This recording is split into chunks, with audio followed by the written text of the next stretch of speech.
Bismillahirrahmanirrahim. Assalamualaikum warahmatullahi wabarakatuh.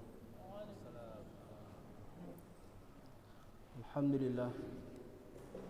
Alhamdulillahilladzi an'amana bi ni'matil iman wal islam. Alhamdulillahilladzi 'allamana al-Qur'an wa ja'alana min ummati sayyidil anam.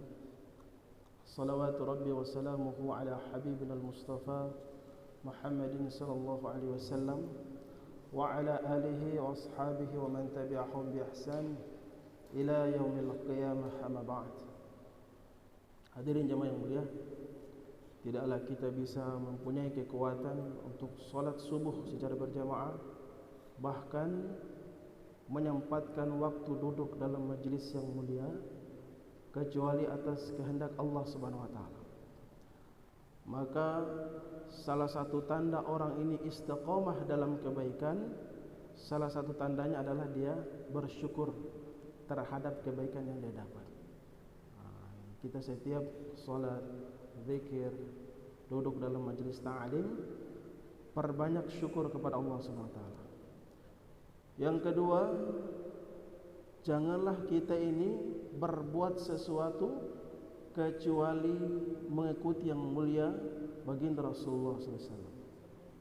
Kalau panutan kita ada Rasulullah, maka pasti dan pasti kita ini akan menjadi umat yang mulia. Ya. Baik hadirin jemaah yang mulia, pada pekan lalu alhamdulillah kita sudah praktek mengenai rukun-rukun salat. Setelah materi rukun-rukun salat, kita langsung praktek.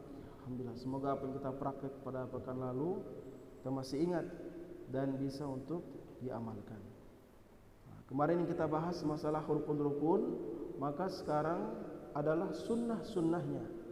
Sunnah-sunnahnya dalam salat. Ya. Ini pada para alim ulama yang hadir di sini, kalau ada kekhilafan atau kesalahan nanti mohon disampaikan. Jadi sekarang masalah sunnah-sunnah dalam salat. Ini harus kita tahu. Kemarin pernah disampaikan bahwa salah satu syarat daripada salat adalah mengetahui mana sunnah, mana rukun. Jadi ini untuk mengantisipasi kita dalam mengingatkan imam ketika imam ini lupa. Terkadang imam ini lupa dalam masalah sunnah, kita ini tegurnya terus menerus. Subhanallah, subhanallah. Ini imamnya bingung. Tapi kalau kita sudah tahu mana sunnah, mana rukun, maka ini mempermudahkan kita sebagai makmum. Jadi sunnah dalam solat ini terbagi dua. Ada sunnah sebelum masuk waktu solat, ada sunnah ketika solat. Itu pun sunnah ketika solat juga dibagi dua. Ada yang sifatnya ab'ad, ya. Kemudian ada sifatnya hayat. Atau bahasa yang sering kita dengar, ada sifatnya muakkada, kemudian ghairu muakkad. Ada sunnah yang apabila ditinggalkan kita ganti dengan sujud sahwi. Ada sunnah yang apabila kita tinggalkan tidak perlu kita sujud sahwi. Bismillahirrahmanirrahim. Wassalatu sunanuha qabla dukhuli fiha syai'ani, al-adhanu wal iqamah.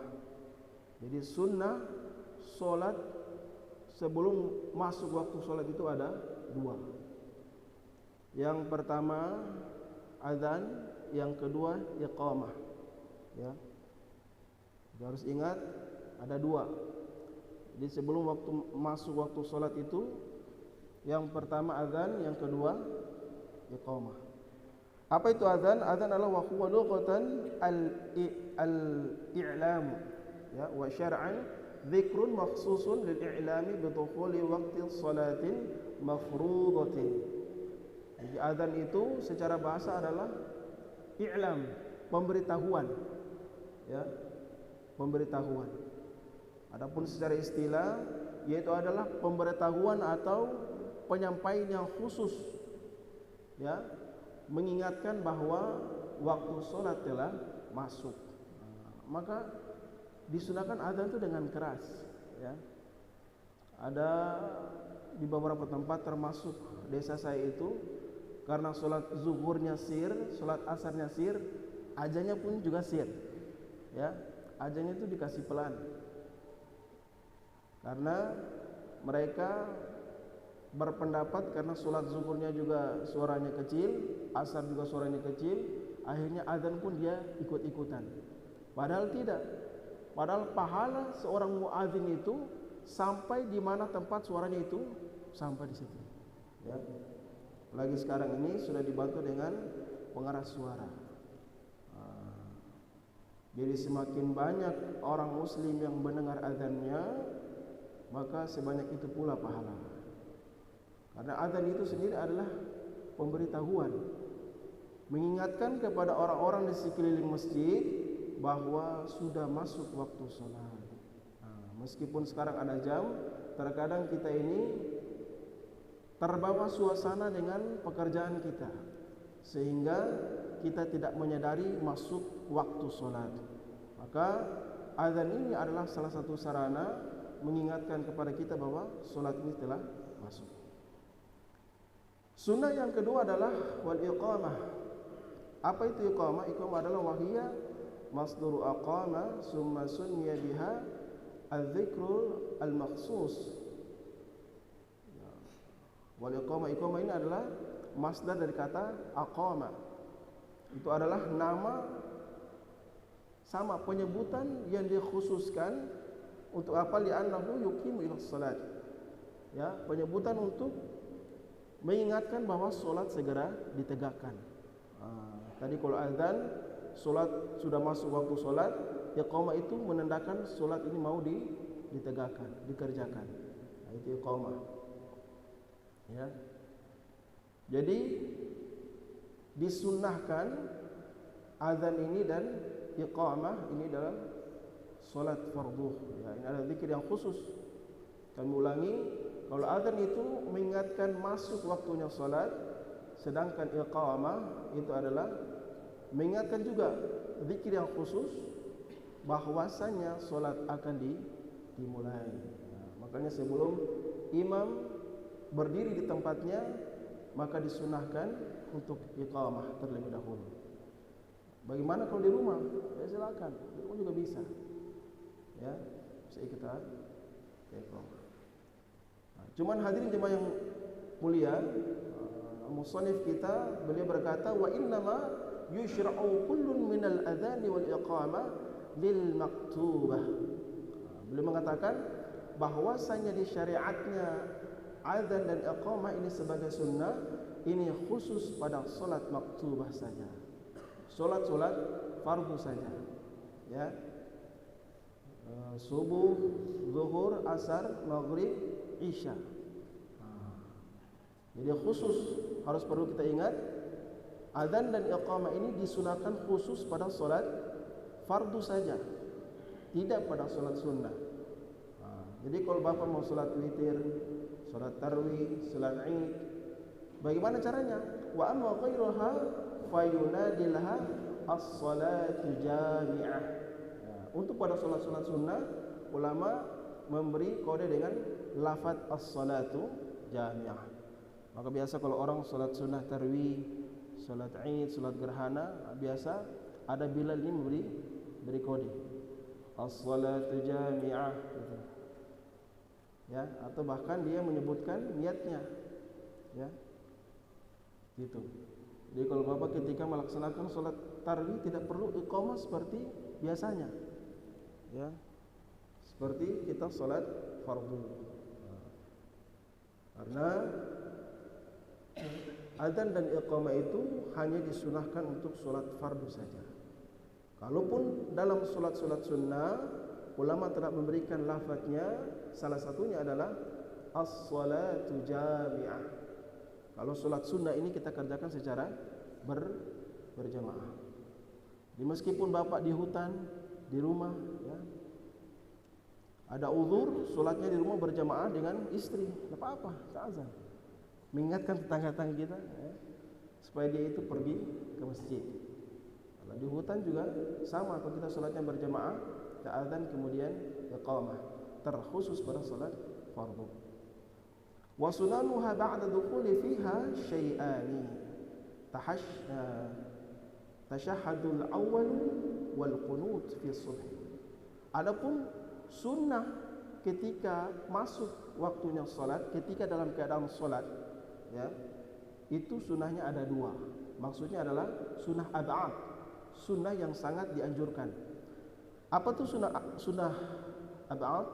Sunnah ab'ad adalah sunnah yang apabila kita tinggalkan maka kita wajib untuk sujud sahwi. Ya, kita disunahkan untuk sujud sahwi.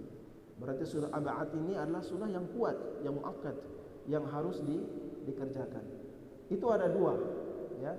Imam Asy-Syuja' beliau menyebutkan ikut kepada Imam Asy-Syafi'i, yaitu ada dua. Yang pertama adalah tasyahud awal, ya. Tasyahud awal ini sepakat, semua ulama sepakat bahwa dia termasuk sunnah yang ab'ad, sunnah yang muakkad, ya. Namun sering terjadi kalau imam ini lupa tasyahud awal, kita sebagai makmum juga harus paham. Niatnya kita mengucapkan subhanallah itu sebagai zikir, jangan sebagai menegur imam saja. Nanti bisa jadi sholat kita batal. Kita harus ingat kembali karena ini adalah kejadian yang sering terjadi. Kapan imam lupa tasyahud awal kemudian telah berdiri secara sempurna, maka makmum hendaknya ikut saja. Kenapa? Karena imam sudah berada pada posisi rukun. Berdiri itu wajib, ya. Karena biasa yang sering imam, ini juga ada Imam Polda Manokwari, insyaallah. Biasa kita mengalami hal seperti ini, ya. Terkadang kita itu sudah berdiri karena lupa tasyahud awal, di belakang tuh teriak-teriak. Teriaknya lama sekali. Subhanallah, subhanallah, subhanallah, subhanallah. Akhirnya imamnya panik.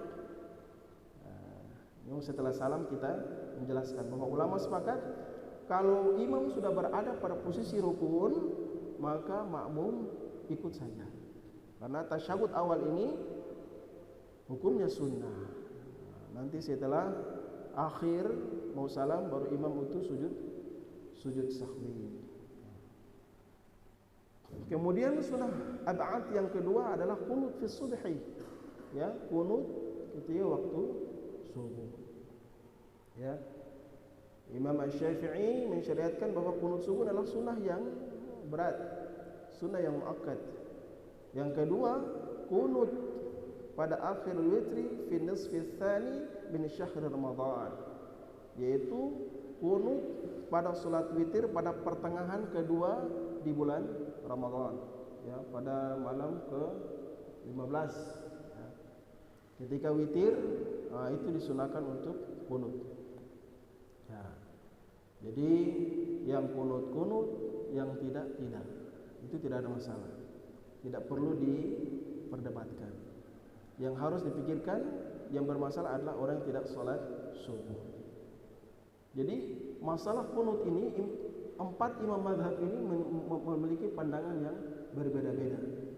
Meskipun antara guru dengan murid, murid dengan guru, pandangannya beda melalui kondisi kejadian riwayat sahabat yang berbeda-beda, ya. Ada sahabat yang pada suatu daerah bersama dengan Nabi sallallahu alaihi wasallam qunut, ada juga dalam kondisi sahabat bersama Rasulullah itu tidak qunut. Mulai dari imam yang tertua, Imam Hanafi, Imam Maliki, Imam Syafi'i sampai kepada Imam Ahmad ibn Hanbal, ya. Imam Hanafi tidak qunut, ya, karena beliau bersandar kepada riwayat yang diriwayatkan oleh sahabat Ibnu Mas'ud dari At-Tabrani, Ibnu Abi Syaibah, bahwasanya Nabi sallallahu alaihi wasallam itu qunutnya cuma 1 bulan. Kemudian beliau tinggalkan sampai beliau ini wafat. Maka Imam Hanafi mengambil kesimpulan bahwasanya qunut itu tidak disunahkan, ya. Jadi orang yang bermadzhab Imam Hanafi salat subuh mewitir tidak ada qunut sama sekali. Kemudian yang kedua Imam Malik dikutip dalam Fiqh Islamiyah, yaitu dari Syekh Wahbah Az-Zuhaili, beliau mengutip di dalamnya bahwasanya Imam Malik itu kunut, ya. Beliau kunut, ambil daripada riwayat hadis sahabat Anas bin Malik, riwayat oleh Imam Muslim. Ada seorang sahabat namanya Muhammad bin Sirin. Beliau bertanya kepada Anas, ya, hal qanata Rasulullah sallallahu alaihi wasallam fi salat subhi? Apakah Nabi sallallahu alaihi wasallam itu berkunut pada salat subuh? Maka Anas menjawab, "Na'am." Ya. Ya, beliau ini berkunut ba'da ruku'i yasiran. Setelah ruku tapi secara sir. Maka Anas Imam Malik itu berpendapat beliau kunut tapi sebelum ruku. Ini kalau kita ikut Imam Asy-Syafi'i, kunutnya setelah ruku. Tapi Imam Malik kunutnya justru sebelum ruku.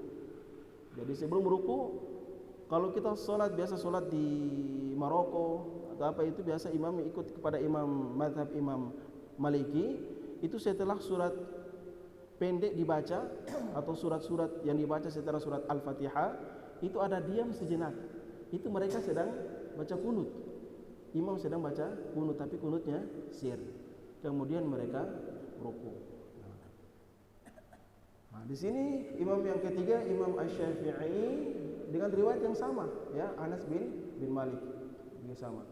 Bahwasanya Nabi sallallahu alaihi wasallam itu selalu berkunut sampai beliau ini wafat, ya.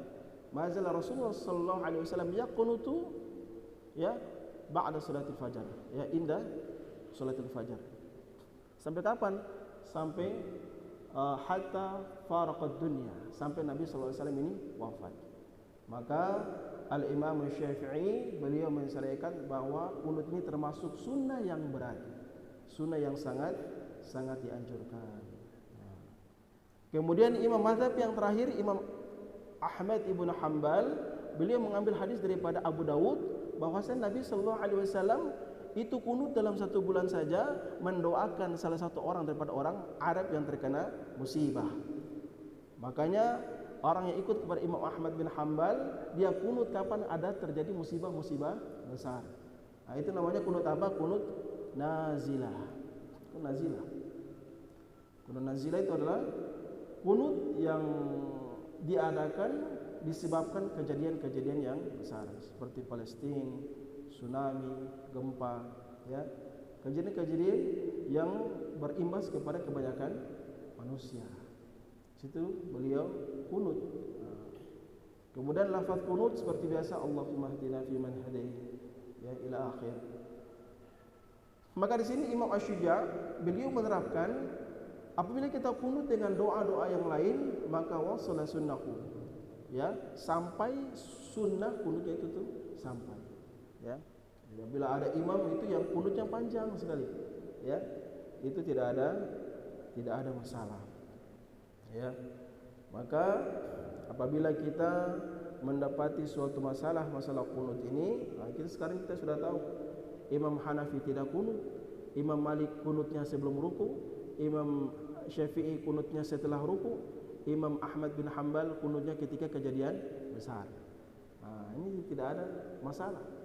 Pernah suatu ketika Imam Syafi'i berziarah kepada Imam Hanafi. Imam Hanafi ini wafat tahun 150 Hijriah, bertepatan pada lahirnya Imam Syafi'i. Imam Syafi'i disuruh imam. Beliau tidak kunut karena beliau ini menghormati mazhabnya Imam Syafi'i. Ini luar biasa. Jadi antara empat imam ini berbeda pendapat dalam masalah fiqih, tapi satu sama lain tidak saling tahdzir, tidak saling menyalahkan. Justru mereka ini saling melengkapi daripada sunnah-sunnah yang mulia baginda Rasulullah SAW. Baik, kita ulang. Sunnah sebelum masuknya solat itu ada dua, adzan dan iqamah. Kemudian sunnah ketika melaksanakan solat itu ab'adnya itu ada dua, tasyahud awal dan qunut. Dan ini sunnah hayat ini banyak, ada 15, ya. Insyaallah nanti kita akan bahas pada pertemuan berikutnya. Siapa tahu ada yang mau bertanya masalah sunnah?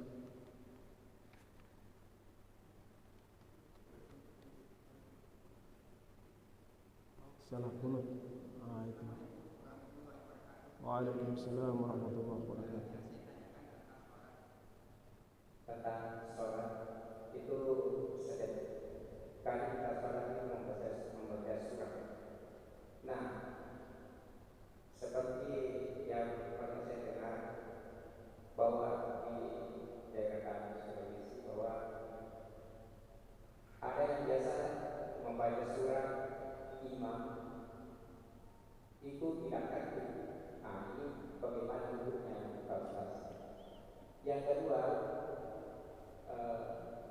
bagaimana ada Rasulullah ketika Bilal dirobah itu azan?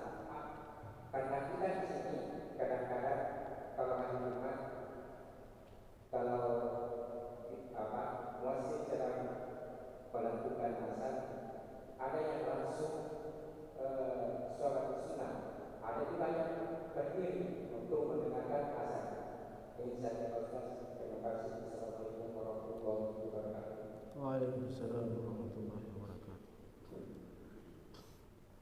Ya, imam ya, makanya imam ini terkadang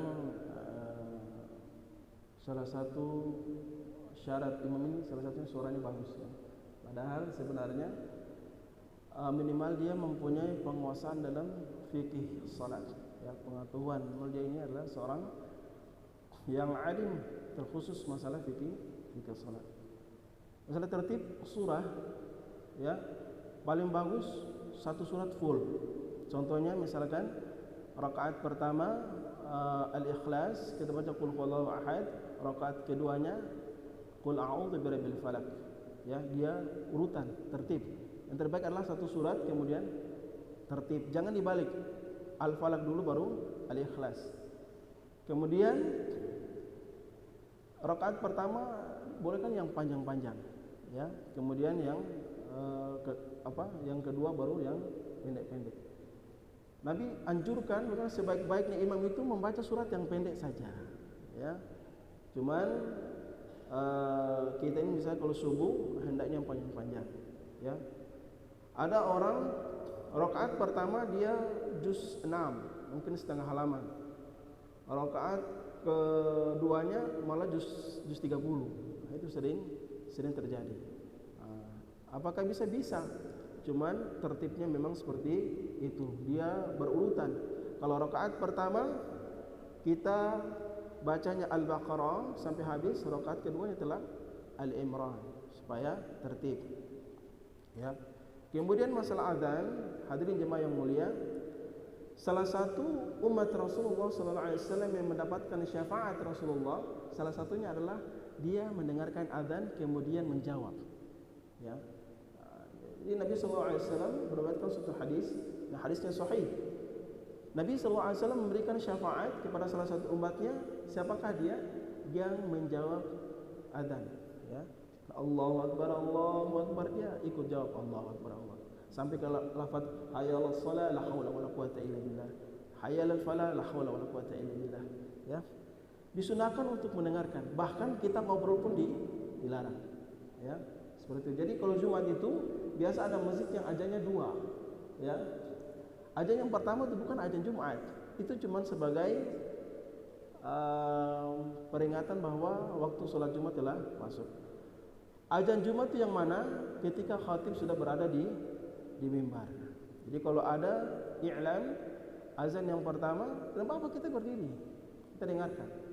Si muadzin ini selesai azan baru kita sholat sunnah.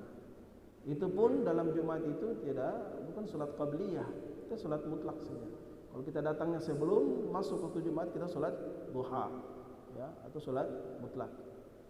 Bagaimana kalau khatib sudah berada di mimbar, apakah kita langsung duduk? Boleh kita sholat, tapi bukan sholat qabliyah, kita sholat mutlak. Maka hendaknya Pak, kalau ada azan, kita sudah berada dalam masjid, jangan duduk, berdiri, kita dengarkan. Kita jawab azannya si muadzin. Ya, adabnya seperti itu Pak, kita dengarkan. Kemudian setelah azan kita berdoa, maka kita termasuk salah satu hamba atau umat yang mendapatkan syafaat Rasulullah sallallahu alaihi wasallam. Begitu Pak. Ada yang lain? Tapi susah ya. Terkadang di samping kita ajak ngobrol lah, tidak enak kan kita tidak jawabnya. Ya, terkadang kita khilaf. Adzan ini, Masya Allah. Ada lagi Pak? Ya, tapi kalau imam-imam yang hafiz Quran, janganlah surat-surat pendek ya, Insya Allah. Ya, ini adalah banyak ustaz-ustaz kita yang hafiz Quran, surat-surat panjang itu pakai. Tapi tertib, ya. Jangan rakaat pertama kita baca Al-Insan, rakaat kedua malah Al-Qiyamah. Nah, ini terbalik. Jadi urut. Cukup insyaallah ya. Baik hadirin jemaah yang mulia, semoga apa yang kita kaji pada pagi yang mulia ini dipahamkan oleh Allah Subhanahu wa taala, kemudian diberikan kekuatan untuk mengamalkannya. Subhanakallahumma bihamdika asyhadu an la ilaha illa anta astaghfiruka wa atubu ilaik. Assalamualaikum warahmatullahi wabarakatuh.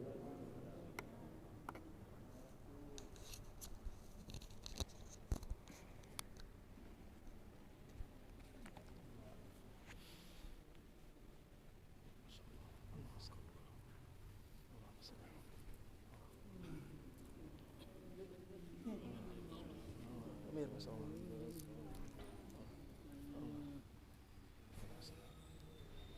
Allah, Masya Allah. Saya mau bawa pulang. Gimana, sibuk kan? Ya. Sibuk kan? Lagi. Aduh.